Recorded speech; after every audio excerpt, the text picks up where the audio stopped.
আজকে গুরুত্বপূর্ণ একটি ধারা সবসময় লিখিত প্রক্রিয়া আপনাদের আসবে, এএসআই এবং কনস্টেবল দুই ইয়েতে পরীক্ষায় আসবে যে এটা প্রশ্ন হচ্ছে মৃত্যুকালীন জবানবন্দি কি।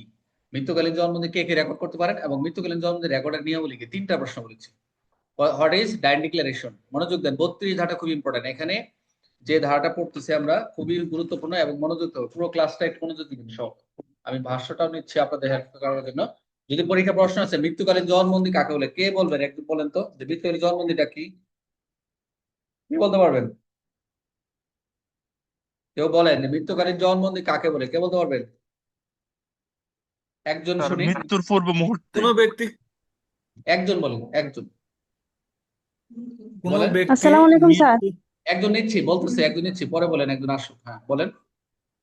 কোনো ব্যক্তি মৃত্যুর পূর্ব মুহূর্তে তার মৃত্যুর কারণ সম্পর্কে লিখিত বা মৌখিকভাবে যে বিবৃতি প্রদান করে তাই মৃত্যুকালীন জবানবন্দি। একজন, আরেকজন হ্যালো, আমি বলি স্যার, বলেন। কোনো ব্যক্তি মৃত্যুর মৃত্যুর কারণ সম্বন্ধে তার অস্বাভাবিক মৃত্যুর কারণ সম্পর্কে যে বিবৃতি প্রদান করে মৌখিক বা লিখিত এবং তার বিচারিক এবং আদালতের প্রাসঙ্গিক, সেই ক্ষেত্রে স্যার এই এই মৃত্যুর জবানবন্দি হিসেবে আচ্ছা ঘোষণা করে স্টপ, এখন সাধারণ সকলে আপনার কি? স্টপ, সকলে স্টপ। শুনছি, মোটামুটি শুনছি, মোটামুটি আপনাদের ধারণা আছে। একেবারে যারা নতুন তারা শুনে, আমার কাছে যেটা আছে, যেটা আপনারা আমি দিব ওই ক্লাসটা শেষ করে পুরো একটা পেজে ছবি দিয়ে দিব, নাজমুল দিয়ে দিও যার গ্রুপে আছে।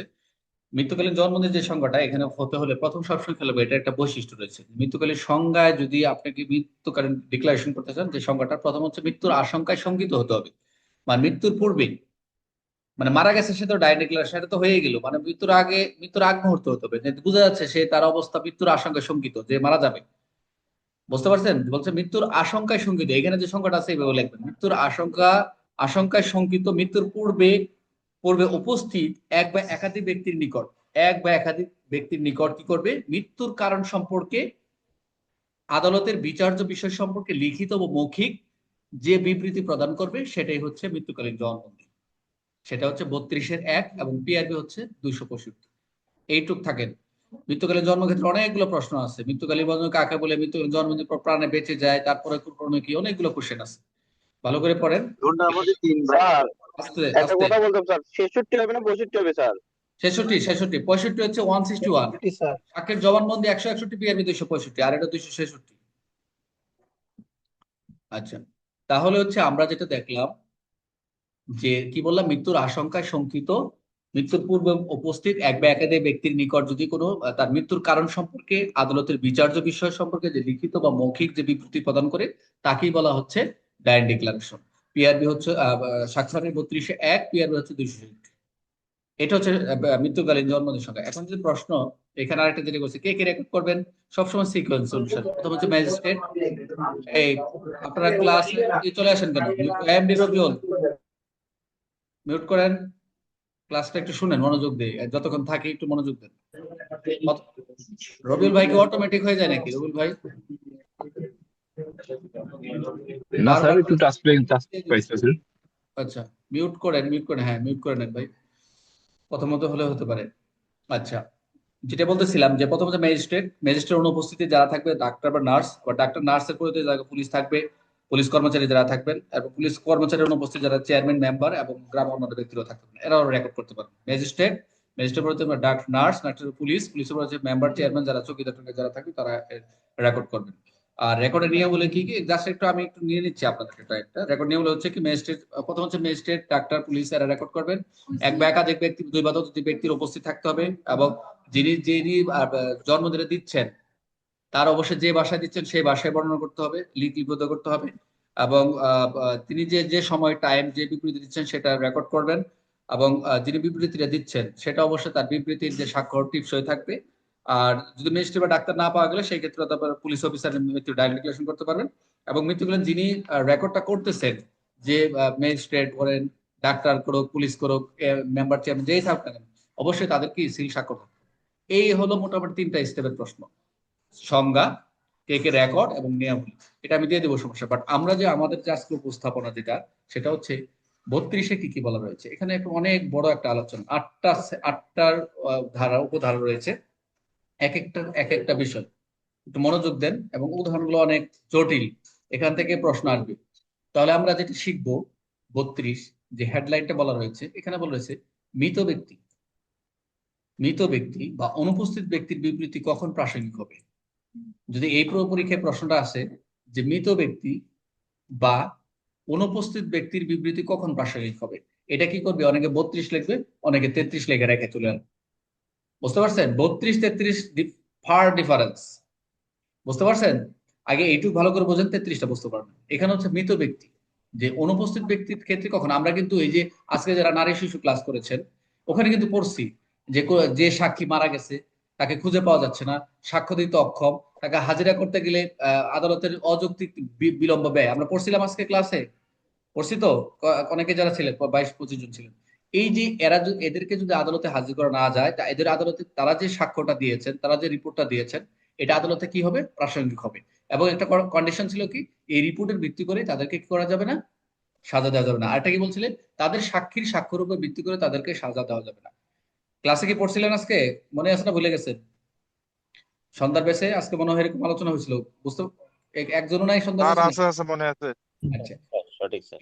এখানেও একই সেম। দেখেন তারা কয়েছে এই কথাগুলো করতে গেছে। এই জন্য আপনারা যদি যে মেন বইয়ের ভাষাগত যদি আপনারা ঠিক রাখতে পারেন, তাহলে দেখবেন এই কথাগুলো শব্দ অনেক জায়গায় আছে। আর যদি শুধু গাইডের উপর নির্ভর করেন, গাইডের বিভিন্ন জায়গায় বিভিন্ন রকম ভাষা সেট করা আছে, কষ্ট হয়ে যায়। এই জন্য চেষ্টা করবেন মেন বইটাকে ভালো করে পড়া। তাহলে যেসব ব্যক্তি কর্তৃক এখানে অনুপস্থিত এবং মৃত, ওদের বিবৃতি যে প্রাসঙ্গিক হবে, এখানে 4টা ক্ষেত্রে, এখানে 4 শ্রেণীর ব্যক্তির কথা বলা হয়েছে। এই 4 শ্রেণীর ব্যক্তিকে 8টি ক্ষেত্রে প্রাসঙ্গিক হবে, আমরা সেটা নিয়ে আলোচনা করবো। মনোযোগ দিন। আই রিপিট, আমি বলেছি কি যে 4টি শ্রেণীর ব্যক্তির ক্ষেত্রে, যে 4 শ্রেণীর ব্যক্তির ক্ষেত্রে নিম্নলিখিত মৌখিক উক্তি, সেটা কয়টি ক্ষেত্রে? 8টি ক্ষেত্রে সেটা প্রাসঙ্গিক হবে। আমরা একটু দেখব। জুবার বলছিল মনে থাকে না, একটু মনোযোগ দিয়ে মনে হবে। এটার একটা ছড়া আছে, পড়ে আগে একটু একটু দেখেন। প্রথম হচ্ছে মারা গিয়েছেন, খুঁজে পাওয়া যাচ্ছে না, কোনোভাবেই তাকে খুঁজে পাওয়া যাচ্ছে না।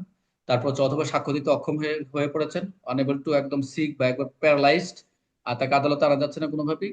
অথবা সে বিদেশে রয়েছে, যে কোনো সাক্ষী হাজির করা দিতে তার মামলার যে যে পরিস্থিতি অযুক্তি বিলম্ব ব্যয় হতে পারে। এই 4টি সবসময় রাখবেন। মারা যাওয়া, খুঁজে পাওয়া যাচ্ছে না, সাক্ষ্য দিতে অক্ষম, হাজিরা দিতে অথবা মানে হাজিরা আদায় করতে গেলে মামলার পরিস্থিতি অযৌক্তিক বিলম্ব। একটু মনে রাখবেন, অযৌক্তিক বিলম্ব ব্যয় বা ব্যয় হয় বেশি।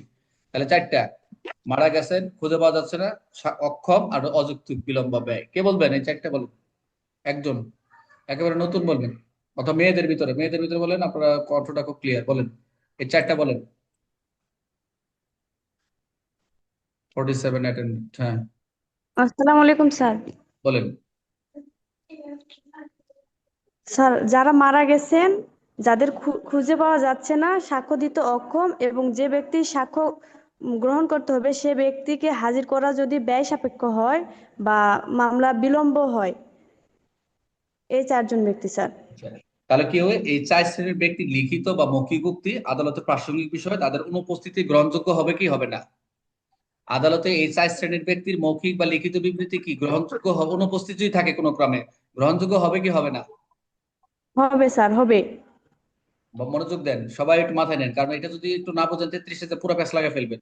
32 থেকে সব আসে। আমি বলছি 4 শ্রেণীর, নিম্ন বর্ণিত যে 4 শ্রেণী বললাম, মৃত ব্যক্তি, নিখোঁজ ব্যক্তি, সাক্ষ্য প্রদানে অক্ষম ব্যক্তি, আর যারা উপস্থিতি অযথা দেরি বা ব্যয় সাপেক্ষে, এই 4 শ্রেণীর যে সাক্ষ্য বা মৌখিক লিখিত যে বক্তি যে দিয়েছেন, তাদের অনুপস্থিতি অবশ্যই আদালতে প্রাসঙ্গিক হবে। কয়টি ক্ষেত্রে?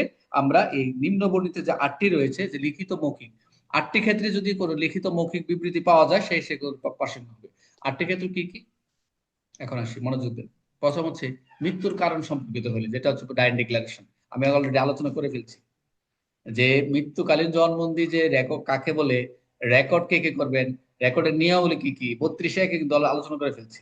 এখন দেখেন, এর যে যারা ধর রেকর্ড করবেন, তারা যে বিবৃতি রেকর্ড করলেন, তারা যদি বলেন যে আমি রেকর্ড করছি, এই বলে গেছেন, এটা কি আদালতে প্রাসঙ্গিক নয়?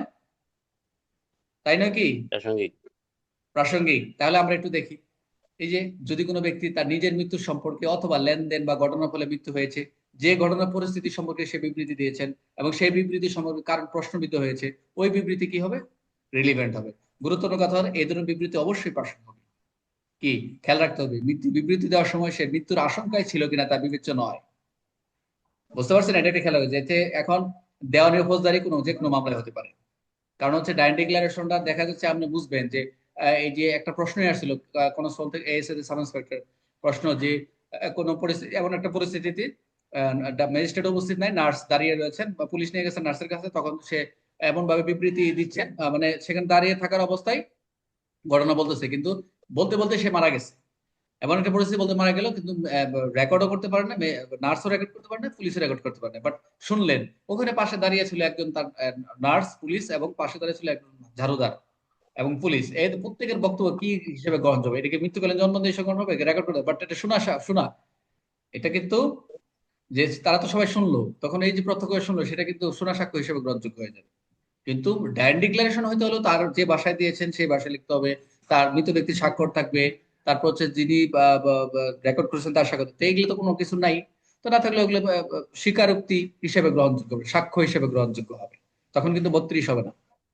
যদি এই ছাড়াও যদি কোনো কারণে যদি দেখা গেছে ডায়েরি ডিক্লারেশন করতে আসছে, ডায়েরি দেখা গেছে মারা যাচ্ছে, বলছে যে এখানে যে বিবৃতি দেওয়ার সময় মৃত আশঙ্কা ছিল কিনা বিবেচ্য নয়, যে আপনি মারা যাক না যাক, কিন্তু কোনো কারণে যে দেখা গেছে সে বাইসে গেছে, সুস্থ হয়ে গেছে, এই ক্ষেত্রে তখন কিন্তু আর ডায়েরি ডিক্লারেশন থাকবে, তখন থাকবে তার কি হবে, জবানবন্দি। তার জবানবন্দিটা কি হবে, পুলিশ যদি থাকে পুলিশের জবানবন্দি দিতে নেবে, যেটা হচ্ছে 161 পিআরবি 266 হিসেবে গ্রহণযোগ্য হবে। 266, সরি 265, 265 হিসেবে সেটা গ্রহণযোগ্য হবে। আচ্ছা, ওটা আলাদা দেখো।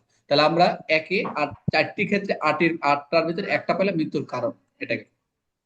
2 নম্বর হচ্ছে ব্যবসার স্বাভাবিক ধারায় যদি প্রদত্ত বিবৃতি হয়। ব্যবসার ক্ষেত্রে, ব্যবসার কি, মনোযোগ দেন। দুবার দুবার যদি ক্লাস করার পর যে ভুলে এটা হবে না, তারপর খবর আছে। ব্যবসার স্বাভাবিক ধারার যে প্রদত্ত, কথা বলবেন না, ডিস্টার্ব লাগবে। যে ব্যবসার যে স্বাভাবিক ধারা, আমরা যে ব্যবসায়িক যে কার্যক্রমগুলো করি, যে যখন কোনো বিবৃতি দিবে ওই ব্যক্তি তার নিয়মিত ব্যবসা ধারায় পেশাগত দায়িত্ব সব প্রদান করেছে। বিশেষ করে যেমন আমরা ব্যবসার ক্ষেত্রে আমরা বিশেষ করে কোনো খাতায় বা কোনো নোট বা কোনো এন্ট্রি করে থাকি, বিশেষ কোনো খাতায়, তখন তার টাকা মাল এই যে সম্পত্তি এগুলো কোনো লিখিত থাকলে এগুলো একটা স্বীকৃতি থাকবে। বাণিজ্যিক কাজে ব্যবহৃত কোনো দলিল থাকতে পারে, তারিখকৃত কোনো চিঠি বা দলিল থাকতে পারে। এই যে অমুকের তারিখকৃত চিঠি অমুক জায়গায় পাঠাইছে, যেমন আমি এক প্রশ্ন করছিলাম যে এ এবং বি এর তারা বৈধ স্ত্রী কিনা, এটা অমুক তার বাবা লেখা রাখছে, এটা কোন আইনের প্রশ্ন? আমি বলছি সাক্ষ্য আইনের প্রশ্ন। কোন ধারা? 32। একমাত্র একজনের দুজন উত্তর সঠিক দিচ্ছেন ফেসবুকে, যে এই যে তারিখযুক্ত চিঠি, এখন একজনের জন্ম নিবন্ধন নিয়ে, এক জন্ম তারিখ নিয়ে প্রশ্ন হচ্ছে, মনে করেন, মনোযোগ দেন রফিক ভাই, একজনের জন্ম তারিখ নিয়ে প্রশ্ন হচ্ছে, এটা সাক্ষ্য আইনে এখানে আসতে পারবে। এখন এটার বৈধতা কি? এখন জন্ম তারিখ থেকে কেউ লেখা রাখছিল, এখন রফিক তার স্ত্রীর বাচ্চার সে 20-30 বছর পরে জন্ম তারিখ ভুলে গেছে, জন্ম নিবন্ধন নাই সাপোজ মনে করে, এখন কোথায় একটা নোটে লিখে রাখছিল, একটা খাতায় এত তারিখে জন্ম হয়েছিল, এই যে তার যে লিখে রাখার নোট, এই যে স্বাভাবিক প্রদত্ত যে বিষয়টি, এটা কিভাবে আদালতে প্রশ্ন? ক্লিয়ার? আচ্ছা, তাহলে আমরা কি পেলাম? 1 নম্বর হচ্ছে যেটা পেলাম মৃত্যুর কারণ সম্পর্কিত পেলাম, 2 নম্বর হচ্ছে ব্যবসার স্বাভাবিক ধারায় প্রদত্ত পেলাম, 3 নম্বর হচ্ছে বিবৃতি যদি নিজের স্বার্থের বিরুদ্ধে হয়, এটা একটা বিষয়। কিরকম? অবশ্যই বিবৃতি যদি নিজের স্বার্থের বিরুদ্ধে হতেই পারে, এটা কোনো কঠিন কোনো কিছু নয়, যে বিবৃতি তাদের আর্থিক বা সম্পত্তিগত স্বার্থের বিরুদ্ধে, এটাই হবে।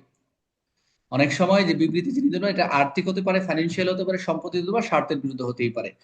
সত্য হলে, যদি সত্য হলে তাকে ফৌজদারি মামলা, ক্ষতির মামলায় জড়াতে পারে, এরকম হতে পারে। যদি যে বিবৃতির ক্ষেত্রে যদি নিজের স্বার্থের বিরুদ্ধে হয়, সেটা যদি সত্য হয়, সেটা ফৌজদারি মামলা, ক্ষতির মামলায় জড়াতে পারে, যে কোনো হতে পারে। তবে সেই বিবৃতি অবশ্যই প্রাসঙ্গিক। এখানে যেগুলো পড়বে সবগুলোই প্রাসঙ্গিক হবে। 1 নম্বর হচ্ছে মৃত্যুকালীন জবানবন্দির ক্ষেত্রে, 2 নম্বর হচ্ছে ব্যবসায়িক খাতাপত্র যেটা ব্যবসায়িক লেনদেন, আর হচ্ছে বিবৃতি নিজের স্বার্থের বিরুদ্ধে যাবে 3, আর হচ্ছে 4 নম্বর হচ্ছে জনস্বার্থ, জন অধিকার, প্রথা। আমরা কিন্তু এই প্রথা সম্পর্কে আমরা পড়ে আসছি আগে, আমরা সামনেও পাবো। এবং জনস্বার্থ, যেটা জনস্বার্থের ক্ষেত্রে হয়, জন অধিকারের সম্পর্কিত হয় যে ব্যবহারের ক্ষেত্রে, সেটাও কিন্তু প্রাসঙ্গিক হবে। কিরকম?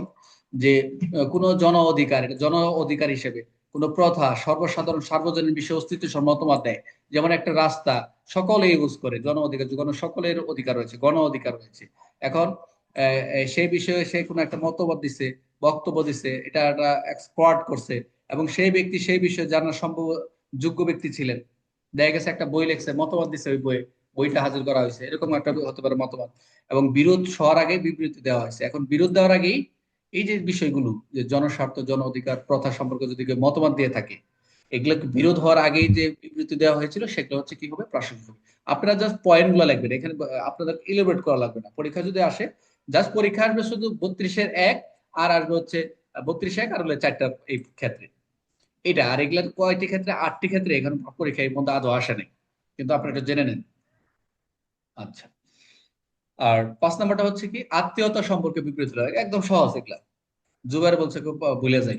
আত্মীয়তা সম্পর্ক সম্পর্কিত হলে, যদি কোনো একটা আত্মীয়তা সম্পর্কিত যদি হয় কিরকম, যদি রক্ত, বিবাহ, এটা একটা রিলেশন তৈরি করার জন্য যে এটা কিভাবে কানেক্টেড, যে অস্তিত্ব সম্পর্ক, যে এই কে, এর কোন বংশের, এটা কে আসছে, বিবাহ, রক্ত, বিবাহ যখন বিবাহটা টান দিবে, জন্ম নিয়ে টান দিবে, এবং এই যে যিনি বিবৃতি দিবেন, আমার সন্তান ছিলেন, আমার স্ত্রী ছিলেন, আমার অমুক ছিলেন, এই যে বিবৃতি যিনি দিচ্ছেন, বিশেষ জ্ঞান ছিল তার, এই এই এই সবগুলো হচ্ছে বিরোধ এর আগে কি করে বিবৃতি গুলা দিবে, এই প্রত্যেকটা কি হবে, সবগুলা প্রাসঙ্গিক। 6 হচ্ছে পারিবারিক দলিল। পারিবারিক দলিল বা স্মারকে আত্মীয়তার উল্লেখ থাকলে, যে পারিবারিক দলিল যে আত্মীয়তার একটা সিকোয়েন্স, যেটা ক্রনোলজিক্যাল বলা হয়, যে যেরকম যে যারা যারা বংশীয় পরম্পরা যেরকম একটা বন্টন থাকে পারিবারিক দলিলে, এই স্মারক আত্মীয়তার কথা উল্লেখ থাকে, এটাও কিন্তু যে বিবৃতিটা দিবে, মৃত ব্যক্তির মধ্যে রক্ত, বিবাহ, দত্তক সম্পর্ক বিষয়, এতে কোনো উইল থাকতে পারে, পারিবারিক দলিল থাকতে পারে, বংশ তালিকা থাকতে পারে যেটা বললাম, এবং কবর ফলকও থাকতে পারে, এই পারিবারিক ছবি জিনিস লিপিতে। এই যে একটা প্রশ্ন আছে, কোন একটা চিত্র পারিবারিক ফলক রেখে রেখেছে, দেখুন উদাহরণে পারিবারিক ফলক লিখে রেখেছে, এটা আদালতে কোন প্রাসঙ্গিক কিনা, অবশ্যই 32 ধারার প্রাসঙ্গিক, সেটা হচ্ছে এই সেকশনে 32-6। পরীক্ষা হলে আপনার 32-6 লেখা লাগবে না, বাট 32 লিখলে হয়ে যাবে। কারণ হচ্ছে এরা তো নিখোঁজ, এই কবর ফলক, যিনি মারা গেছেন কবরের সাহিত্য রয়েছে, পারিবারিক কিছু চিহ্ন রয়েছে, ফলক রয়েছে, এগুলোর তো আদালতে হাজির করা যাচ্ছে না। আমার কথা বুঝতে পারছেন? এগুলো আদালতে তো যে কোনো ভাবে 4 শ্রেণীর যে বক্তব্য রয়েছে, কোনো ক্রমে এরা যদি অনুপস্থিত থাকে তাহলে তো প্রাসঙ্গিক হয়ে যাচ্ছে, বাট এদের বিবৃতি, এই 4 শ্রেণীর যে লোকের যে বিবৃতি মৌখিক লিখিত ভাবে আদালতে উপস্থাপন করা হয় যে 8টি ক্ষেত্রে, সেটাই হচ্ছে আদালতে প্রাসঙ্গিক হবে। বুঝতে পারছেন বিষয়টা? এটা কঠিন ভাবে নিয়ে না কোনো কিছু। 7, সাথে কি 13-ক, আমরা 13-তে কি বলছিলাম, কে বলতে পারবেন 13 ধারা কি বলছিলাম? 13 অধিকার ও প্রথা। অধিকার প্রথা।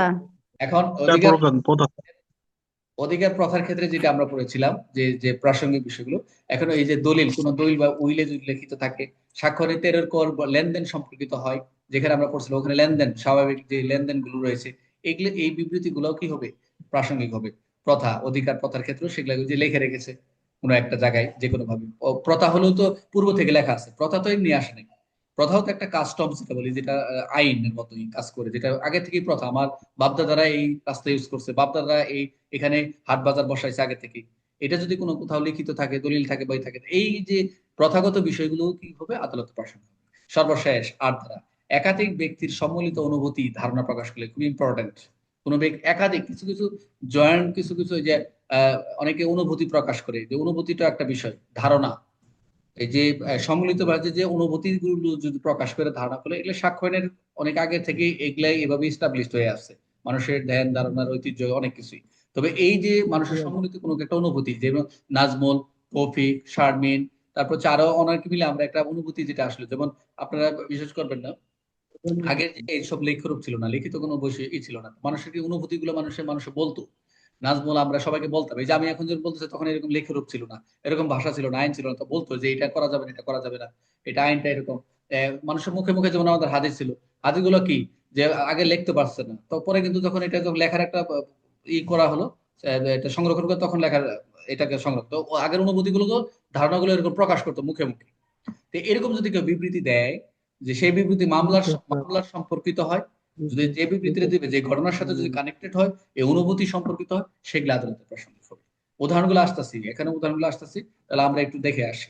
তাহলে আমরা কি কি পেলাম, আমরা 4 শ্রেণীর লিখিত মৌখিকভাবে যদি তারা অনুপস্থিত থাকে সেক্ষেত্রে প্রাসঙ্গিক, এবং 4টি ক্ষেত্রে 8 শ্রেণীর যে 8টি ক্ষেত্রে এই 4 যে বক্তব্যগুলো, তাদের লিখিত মৌখিক যে বক্তব্যগুলো থাকবে, যারা প্রমাণ করবে বিবৃতিগুলো, এগুলো আদালতে প্রাসঙ্গিক হবে। তাহলে কি, একটা হচ্ছে মৃত্যু সম্পর্কে, 2 নম্বর বলছে কি ব্যবসা, 3 নম্বর বলছে কি নিজের স্বার্থের বিরুদ্ধে, 4 নম্বর জন অধিকার বা প্রথা, 5 নম্বর পড়েছে আত্মীয়তা সম্পর্ক, 6 পড়েছে পারিবারিক দলিলে যদি বা আত্মীয়তার কথা উল্লেখ লেখা থাকে, ওই যে দলিল সিকোয়েন্স অনুসারে। 7 নম্বর বলছে 13-ক, সাথে হচ্ছে মনে করবেন 13-ক প্রথাগত। আর 8 বলছে একাধিক ব্যক্তির যে সম্মিলিত অনুভূতি প্রকাশ করবে, সেই ক্ষেত্রে আদালতে প্রাসঙ্গিক। এখন বুঝেন, বলেন কে বুঝেন নাই, আমি তো একটা উদাহরণ দিব, তারপর আমরা যাব। এইটুকু কে বুঝেন নাই বলেন? জুবাইর আসো, আগে জুবাইর আসো। স্যার বুঝতে পারছি স্যার, আমি এই একটু- 8টা পড়ছিলাম না স্যার এর আগে। এখন একটু বোঝা গেল? পরীক্ষা হলে জি 8টা স্যার। ক্ষেত্রে আসবে। যদি অনেক সময় বলে 4 শ্রেণীর ব্যক্তির 8টি কোন কোন কয়টি ক্ষেত্রে আসে, এমসিকিউ আসে 8টি ক্ষেত্রে। যদি আসে, যদি এসে পড়ে, তাহলে এটা একবার পড়বেন, বাট ভিতরে বিবৃতি করার দরকার নেই। 8টি ক্ষেত্রে এই হলো প্রাসঙ্গিক, বাট মূল হচ্ছে ওই যে 4টা, আর 32-এ 1 পড়লে মুখস্থ করলে পরীক্ষা আসবে 32-এ 1। আচ্ছা, তাহলে আমরা যাই। 32 ডেট স্যার বলেন স্যার, ওই যে 60 থেকে পরিপন্থী স্যার। বুঝিনি ভাই। স্যার ওই যে 32 তিনটা, আচ্ছা আসতেছে, যেটা ওই আসতেছে। আর্থিক বা মালিকানা ব্যতীত স্বার্থের পরিপন্থী স্যার। আচ্ছা আসতেছে, দেখেন একটু আমরা এমসিকিউ গুলো শেষ করে আসি। 32 ধারা কোন ধরনের বিবৃতি প্রাসঙ্গিক করে? আমরা কি দেখলাম? জীবিত, কেবল অভিযুক্ত, মৃত না লিখিত? মৃত মৃত। তো বা মৃত, অবশ্যই মৃত বা অনুপস্থিত। খালি মৃত হলে হবে না, অনুপস্থিত আমি তো পড়লেই নিলাম। শুধু মৃত হবে না, ডাইরেক্ট ডিক্লারেশন অনুপস্থিত হতে হবে। আচ্ছা, 32 ধারা অনুযায়ী কোন বিবৃতি নিজের প্রাসঙ্গিক ঘটনা? নিজেই প্রাসঙ্গিক। আচ্ছা, মৃত ব্যক্তির কারণ সম্পর্কে মৃত ব্যক্তির কোন ক্লোজে পড়ে? 32, 1, 2, 3, 5 কোনটা? আচ্ছা, মৃত্যু হলে জবানবন্দির প্রাসঙ্গিক হবে কত ধারায়? ফৌজদারি মামলায়, দেওয়ানি মামলা, আশঙ্কা, সব ধরনের? সব ধরনের মামলায় স্যার। Very good. মৃত ব্যক্তির ব্যবসার খাতা করা এন্ট্রি কোন ক্লোজে প্রাসঙ্গিক? খাতায় লেখা 32-এর আগে স্যার। 32-এ 1 কেটা করলো, 32-এ 2 না বললাম? 32 আচ্ছা, নিজের স্বার্থের বিরুদ্ধে মানে আরেকটা বোঝা আছে গেল স্যার। দুবার বোঝা নাই। আমি পড়তে ভুল করছি, বোঝা ঠিকই বুঝছি, বুঝছেন? আরে করা ছাত্র না এগুলা, করা ছাত্র। এই আস্তে, রেকর্ড হচ্ছে, কেউ কথা বলবেন না। আচ্ছা, তারপর হচ্ছে জন অধিকার বা প্রথা সম্পর্কে মৃত ব্যক্তির মত প্রাসঙ্গিক হবে যদি? বিরোধ শুরুর আগে দেওয়া হয়। সবগুলো এক কথাই বলা হয়েছে। কোন ক্লোজে আত্মীয়তা সম্পর্কে বিবৃতি করে? কোন ক্লোজে? 32-এর 32-এ 5। আত্মীয়তা সবসময় 32-এ 5। হ্যাঁ। পারিবারিক উইল, পরীক্ষা আসলে উইল, পারিবারিক উইল বা বংশ তালিকা আত্মীয়তা উল্লেখ করা আছে কোন ক্লোজে? 6। আত্মীয়তা 5 আর পারিবারিক উইল হচ্ছে 6, মনে রাখবেন। এগুলো একটু হয়ে যাবে আপনাদের, টেনশন নতুন যারা। কবর ফলক লেখা, এই যে কবর ফলকে লেখা পারিবারিক সম্পর্কে কোন ধারায় রয়েছে? কবর ফলক, ওই যে পারিবারিক, 6 গুড। 13 ক প্রথা বা দলিল বিবৃতি কোন ক্লোজে পড়ে? 7। 13 ক 7, আমি লাস্টে বললাম 7। একাধিক ব্যক্তির সম্মিলিত অনুভূতি প্রকাশকারী কত? 8। মৃত বানিয়ার বাজার দরের বিবৃতি কোন ক্লোজে পড়ে? মৃত বানিয়ার 32-এর 2। বাজার দরের বিবৃতি, বাজার দর, হ্যাঁ স্যার হ্যাঁ গুড। আচ্ছা, মৃত ব্যক্তির গ্রামের মৃত গ্রামের প্রধানের বক্তব্য যে রাস্তা জনসাধারণ, এটি কোন ক্লোজে ফলাবা? জনসাধারণ 4। মৃত পিতার চিঠিতে সন্তানের জন্ম তারিখ উল্লেখ কোন ক্লোজে লিখবেন? 32 মহাস্ত করবেন, এখানে আমি পিডিএফটা দিব, এগুলো একটু পড়েন ভালো করে ভাই। মৃত ব্যক্তির স্বাক্ষরিত টাকা গ্রহণের স্বীকৃতি কোথায় হবে? দ্বারা 32-2। Good, very good. যে ব্যক্তি খুঁজে পাওয়া যায় না তাকে তারিখ যুগের চিঠি প্রাসঙ্গিক কেন? কত হবে? 32 ভেরি গুড, এটা আমি চাইছিলাম। যে ক্যাপ্টেনের প্রোটেস্ট প্রতিবেদন কোন দরকার নেই। 32-এর বিবৃতি গ্রহণযোগ্য হওয়ার শর্ত কোনটি? বিবৃতিতে তো মৃত বা অনুপস্থিত। 32 ধারার মূল উদ্দেশ্য কি? সাক্ষ্য না পাওয়া গেলে বিকল্প এই ছিল মোটামুটি আমাদের আলোচনা 32-এ। এখন যাদের একটু প্রবলেম, এখানে কয়েকটা উদাহরণ আছে, একটা উদাহরণ আমরা নেই। এখানে সবগুলো উদাহরণ আপনাদের মেইন বইয়ের সকল উদাহরণ তুলে দিছি, চেষ্টা করছি মেইন বই থেকে দেওয়ার জন্য। একটা মেইন বই হবো, একটু দেখি দু একটা উদাহরণ নেই, কেউ কথা বলবেন না। দেখি এখানে আছে না জন্ম তারিখ, এই যে আচ্ছা একটা নেই, এখানে একটা নেই। এই যে একটু দাঁড়ান, খ নম্বর উদাহরণ, এর জন্ম তারিখ কি? একজনের মৃত সার্জনের নিয়মিত ব্যবসায়িক তারিখ লেখা এন্ট্রি পরীক্ষা এভাবে আসলে সরাসরি, যেখানে উল্লেখ আছে নির্দিষ্ট দিনে এর মায়ের প্রসব করেছে, এটা একটা প্রাসঙ্গিক ঘটনা। সবগুলো প্রসঙ্গিক। এর জন্ম তারিখ নিয়ে প্রশ্ন উঠেছে, তখন এভাবে লিখতে হবে আপনাদের। আরেকটা প্রশ্ন দেখেন, এটা আবার অনেকে 11 ধারা চলে যাবেন, এলি ভাই চলে যাবেন, একটু রাখেন। নির্দিষ্ট দিনে, নির্দিষ্ট একদিনে এই নাজমুল চট্টগ্রামে ছিলেন, প্রশ্নটা কি? আচ্ছা, এটা একটু বলেন তো, প্রশ্নটা কেমন করবেন? রফিক ভাই এইটুক পর্যন্ত, এইটুক পর্যন্ত। নির্দিষ্ট একদিনে এ কি চট্টগ্রামে ছিলেন? হ্যাঁ, প্রশ্নটা তারপরে দেখেন, একজন দাঁড়ান, হয়েছে আর লাগবে না। তাহলে এই চট্টগ্রামে ছিলেন, হ্যাঁ না কিন্তু এখন একজন মৃত সলিসিটরের নিয়মিত ব্যবসায়িক ডায়েরিতে লেখা বিবৃতি যেখানে বলা আছে ওই দিন নির্দিষ্ট কাজে এই চট্টগ্রামের সাথে সাক্ষাৎ করেছেন। যদি এরকম যদি নির্দিষ্ট দিন সাক্ষাৎ করে থাকে তাহলে তো অবশ্যই ছিলেন, বোঝা যাচ্ছে। তাহলে ধারা কত হবে? ডায়েরিতে যে লিখে রাখছে নির্দিষ্ট দিনে সে গেছিল ওখানে, তাহলে কি ধারা কত লিখবে? স্যার ডাইরেক্ট 32 ধারা দিয়ে আসবো স্যার। গুড, অন্য কোনো কিছু চিন্তা করে না। 32 না, যদি যারা স্পেসিফিক দুই পারবেন এক লিখতে গেলে যারা পারবেন কোনো সমস্যা নাই, 32 যদি পারেন আলহামদুলিল্লাহ, যারা পারেন না 32 দিয়ে দিবেন।